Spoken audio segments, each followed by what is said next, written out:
안녕하세요, 티키타카입니다. 요즘 유로 2024가 시작하면서 축구 팬들의 밤잠을 설치게 만들고 있습니다. 슈퍼스타들의 활약을 비시즌 기간에도 볼 수 있다는 게 축구 팬의 입장에선 아주 반가운 일인데요. 하지만 뛰어난 기량을 가지고 있음에도 팀의 본선 진출 실패, 부상, 쟁쟁한 선수단에 밀려 아쉽게 유로 2024에 못 나오는 선수들이 있습니다. 과연 어떤 선수들이 어떤 이유로 나오지 못하게 되었는지 한번 알아보겠습니다.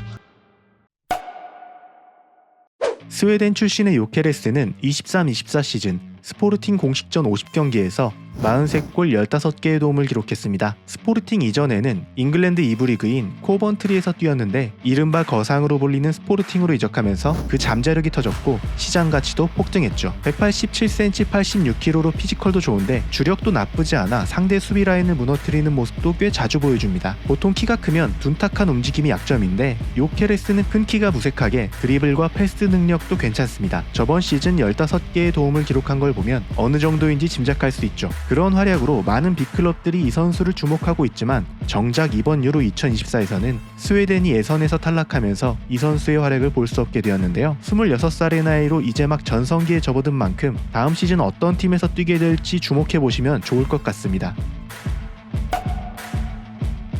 이번 유로 2024에서 많은 언론들이 강력한 우승 후보 중 한 팀으로 잉글랜드를 꼽고 있습니다. 그만큼 스쿼드가 화려하기 때문인데요. 이 화려한 스쿼드의 가장 큰 희생양은 제임스 매디슨이 아닌가 싶습니다. 대표팀 예비 엔트리에는 이름을 올렸지만 최종 엔트리에는 들지 못했기 때문이죠. 매디슨은 꽤 어린 나이인 22살부터 대표팀에 발탁되기 시작했지만 경기 출전 자체는 많이 하지 못했습니다. 2022 카타르 월드컵에서도 최종 25명 안에 들면서 생애 첫 월드컵에 나갔지만 단 한 경기도 치르지 못하고 돌아오는 아픔을 겪기도 했죠. 대표팀에서의 활약이 크지 않았던 이유로 잦은 부상을 들 수 있는데요. 유리몸이라고까지 할 정도는 아니지만 거의 매 시즌마다 잦은 부상을 당하는데 호흡이 긴 클럽에서는 회복과 폼을 끌어올릴 시간이 충분하지만 대표팀은 단기간에 좋은 성적을 거둬야 되기 때문에 폼이 안 좋다? 그럼 바로 다른 선수로 대체할 수밖에 없죠. 현재 매디슨의 시장 가치가 7천만 유로로 평가되는 걸 보면 경기력에 있어서는 나쁘지 않은 평가를 받고 있다는 건데 현재 잉글랜드의 스쿼드를 살펴보면 어쩔 수 없어 보이는 것도 사실입니다.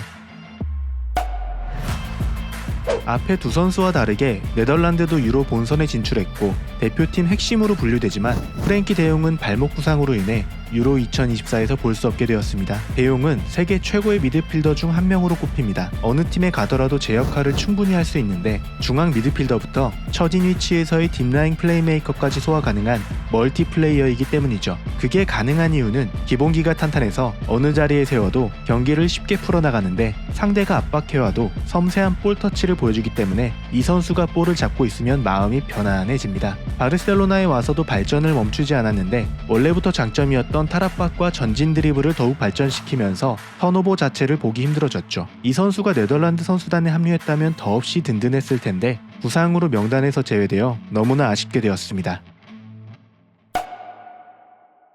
이번 유로 2024에서 볼 수 없어 아쉬운 선수로 질라탄 이후 스웨덴 최고의 재능으로 꼽히는 알렉산더 이삭을 빼놓을 수 없습니다. 스웨덴이라는 국적 때문에 제2의 질라탄이라는 언급이 많은데 사실 체형이나 플레이 스타일을 보면 앙리와도 유사점이 많이 느껴집니다. 190cm를 상회하는 큰 키를 가지고 있고 순간 속도 33km를 기록할 정도로 빠른 발에 유연한 신체를 가지고 있기 때문이죠. 23-24 시즌 프리미어리그에서 드리블 돌파 성공률이 50% 이상을 기록했는데 유럽 5대 리그 포워드들 중에 상위 10% 안에 드는 기록입니다. 또 박스 근처에서 하포스트로 감아차는 슛을 많이 시도하는데 이 부분에서도 앙리와 비슷한 면모를 보여줍니다. 스웨덴의 탈락으로 인해 유로에서는 이 선수를 볼 수 없지만 이 기간 동안의 몸 관리를 잘해서 다음 시즌에 부상 없이 좋은 모습을 보여주길 기대하겠습니다.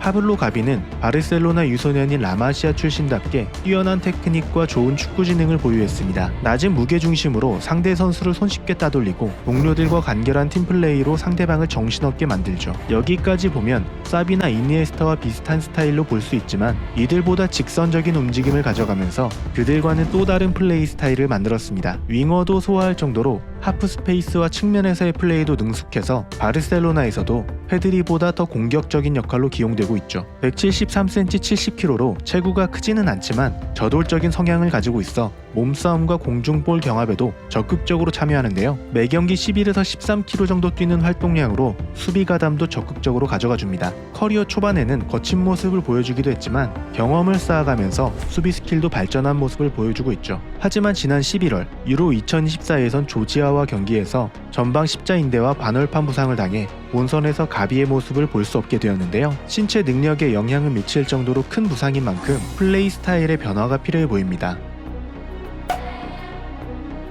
웨데고르는 이번 시즌 8골 10도움을 기록하면서 2년 연속 아스날 올해의 선수에 선정되며 리그 베스트급 활약을 보여주었습니다. 아르테타 전술의 핵심으로 활약하면서 전체적인 경기 운영부터 공격진의 압박 라인을 지휘하는 등 공수 모든 면에서 에이스 역할을 톡톡히 해주었죠. 소속팀이나 대표팀에서 리더십도 인정받고 있는데 레알 마드리드 시절 임대로 여러 클럽을 거치면서 다양한 경험을 겪었던 덕분인지 노르웨이 국대에서도 22살부터 주장을 달기 시작했죠. 웨데고르가 굉장히 어렸을 때부터 주목받았기 때문에 단순히 재능캐로 여겨질 수 있는데 보기보다 상당한 노력파인 것으로 알려져 있습니다. 특히 2020년 부상을 당한 이후 플레이 스타일을 변화시키기 위해 노력했는데 부상 전과 다르게 드리블을 줄이고 플레이를 간결하게 가져가면서 경기를 전체적으로 보는 능력이 상당히 발전했습니다. 비록 노르웨이가 유로 2024 본선 진출에 실패하면서 이번 대회에서 볼 수 없게 되었지만 다음 시즌 아스날을 리그 우승으로 이끌 수 있을지 기대가 됩니다.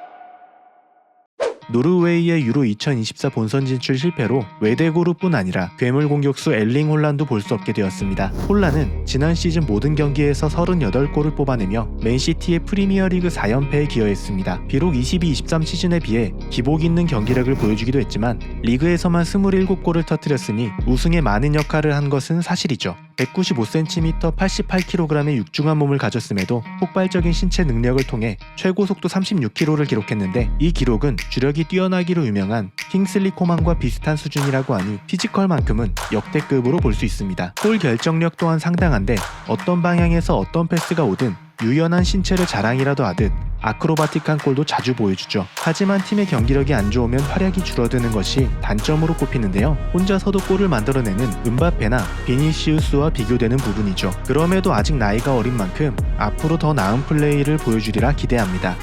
지금까지 이번 유로 2024에서 볼 수 없는 선수들을 알아보았는데요. 여러가지 이유로 이번 대회에 출전하지 못했지만 앞으로의 커리어가 더욱 기대되는 선수들인 만큼 다음 국제대회에서는 이 선수들을 볼 수 있길 기대합니다. 재미있게 보셨다면 구독과 좋아요 부탁드립니다. 시청해주셔서 감사합니다.